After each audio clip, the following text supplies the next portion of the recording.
Okay, so this is a review of how to perform transformations on a piecewise function. Okay, so given this piecewise function right here, we're gonna perform the following transformation. So if you wanna try these first and watch the video after, or if you just wanna follow along while I do them, either way is fine. But the first thing I would do with a piecewise function is I would write down my ordered pairs. So this point right here is -2, 0. This point is 0, 3, and then this point is 3, 3. Okay, and I want to think about those individual points as we perform all of these transformations. Okay, so let's look at the first one.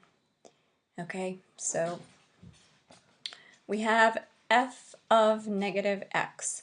So because the negative sign is on the x before it goes through the function, that means that my x values are going to be affected. This is a left-right transformation, and this means my x values get multiplied by -1. Okay, so what we end up with is this point becomes +2, 0. So let's just get a piece of graph paper here. All right, so I'm going to plot the point 2, 0. I just took my x values and multiplied by -1. 0, 3, multiply 0 by -1 and it stays 0. And then 3, 3, multiply the x value by -1 and we get -3, 3. All right, I'll attempt to connect these. Okay, so as you can see, this is a reflection over the y-axis.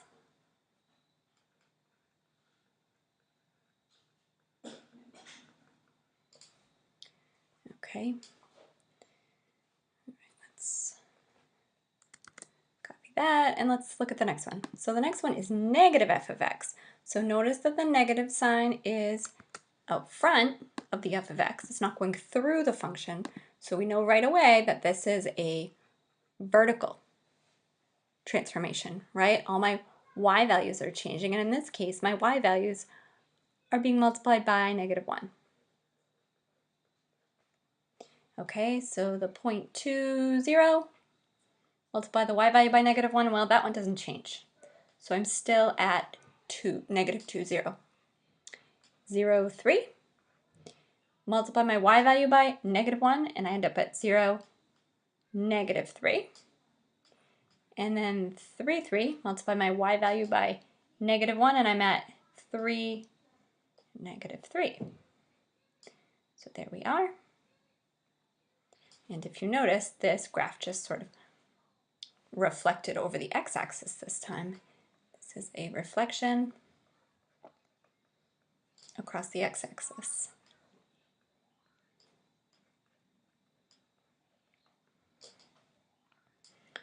All right, let's look at the next one. So f of x minus 2.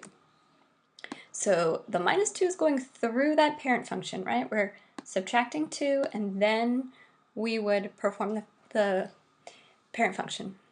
So this is a left-right transformation.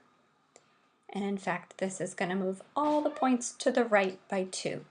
So instead of being at -2, 0, we're going to be at 0, 0. Instead of being at 0, 3, we're going to be at 2, 3. And then instead of being at 3, 3, we're going to be at 5, 3. Oops, that's kind of ugly. Connect the points and you can see the graph just shifted to the right by 2. All right, the next one is f of x plus 3. Okay, so once again, the x value is being changed before it goes through the function. So that plus 3 is a left transformation. So all my x values are going to change by 3. They're all going to move 3 spots to the left. So instead of negative 2, 0. Subtract 3, and I get negative 5, 0. Instead of 0, 3, move 3 to the left, and I'm at negative 3, 3. And then instead of being at 3, 3, 3 spots to the left, leaves me at 0, 3.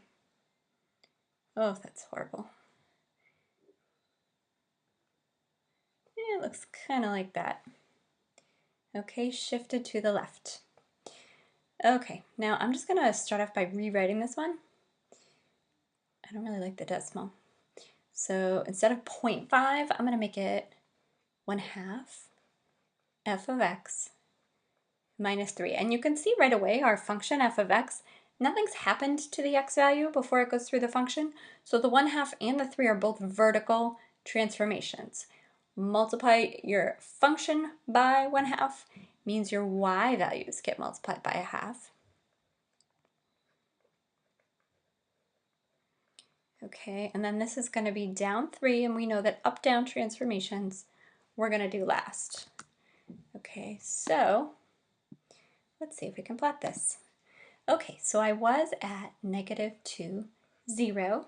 I'm going to multiply my y value by 1/2, which does nothing because 0 times 1/2 is still 0. All right, and then I'm going to move down 3. So there we are at negative 2, negative 3. Okay, now my next point, 0, 3. I'm going to take my y value and multiply by 1/2. So now I'm at 0, 1.5. And then I'm going to move down 3. 1, 2, 3. There we are at 0, negative 1.5. And then 3, 3. Multiply my y value by 1/2. So I'm now at 3, 1.5. And then down 3. 1, 2, 3. And let's just cheat here and use the line tool so my graph doesn't look so ugly. All right. So we can see two things that happened here. Okay, it's a vertical shrink, right? The graph got a little flatter. Looks like it got stomped on. It's a vertical shrink and a shift down.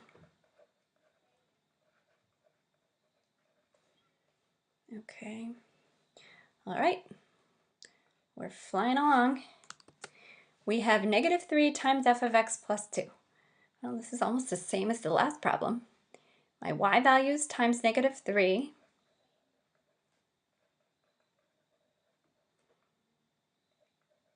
And then plus 2 is going to be up 2. All right, so negative 2, 0.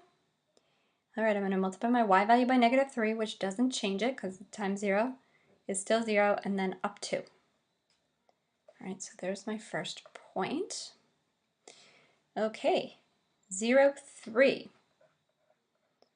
So I'm going to take my y value, multiply by negative 3, and we're going to be kind of off the charts here. Okay, so instead of being at 0, 3, we're now at 0, negative 9, up 2, we just make it. Okay, and then 3, 3, well, a 3y value is going to, same thing's going to happen when I multiply by negative 3, add 2. So this is a big old vertical stretch. Oh, shoot. 3 things going on. We've got a vertical stretch. We've got a lot taller, right?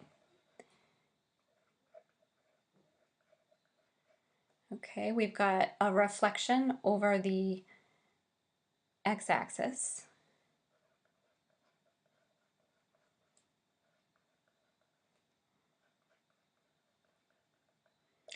Okay, and then we've got to shift up 2. But it doesn't really look like it since we reflected it, but that was our last step, up 2. Okay, so there's that one. And also, if you want to measure this right here, if you measure the height of this from here to here, from 2 to negative 7 is 9 units, whereas our original graph was 3 units tall, so you can see that it got taller by a factor of 3. Okay, so that 3 changed our height. Okay, we're almost done. The difference here is we have something happening with our x values this time. So there's a shift of 1. And that's always our first transformation we want to do. Let's go back to blue. Y values times -2. So that's going to be a stretch and a reflect at the same time. And then our last step is up 3. All right, let's start with -2, 0 once again. Okay, so left 1. My y values times -2, which does nothing because I'm at 0, and then up 3. All right. Okay. 0, 3. Okay. First thing, left 1. Take my y value and multiply by -2. I'm now down at -6. And then up 3. There we are. At -1, -3. Okay, and then, all right, and now we're at 3, 3. So we're going to left 1, and I know the same thing's going to happen to my y value. I'm going to multiply by -2, so I'm down 6, and then up 3. Here we are. Oops, I kind of missed. Oh gosh. Let's try it again. Oh, that's better. Okay, so it's a left 1, reflect over the x-axis. You know what that clock? So sorry. Okay, so reflect over the x-axis. It's a stretch, clearly. It got taller. So vertical stretch.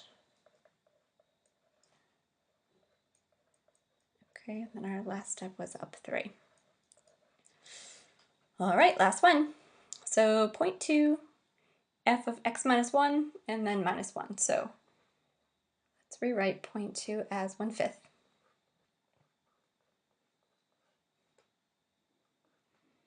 All right, and let's begin with -2, 0.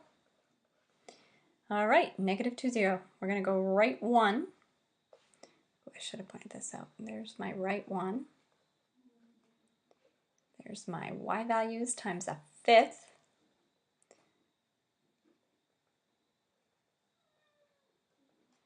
And there's down, oops, 1. Okay, anyway, -2, 0, right 1, my y value times 1/5, which does nothing, and down 1. Okay, next point, 0, 3. Okay, right 1, I'm going to multiply by 1/5, so 1/5 of 3 is 3/5, which is about 0.6, and then down 1 from there.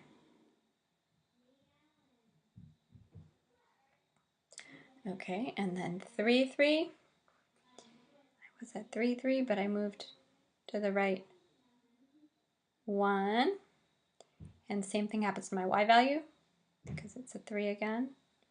So there it is.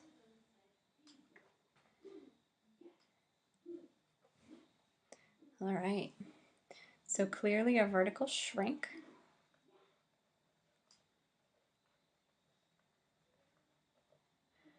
Shift right by 1. And our last move was up 1. Okay, so there's how to sketch transformations of piecewise functions. You want to remember to go point by point.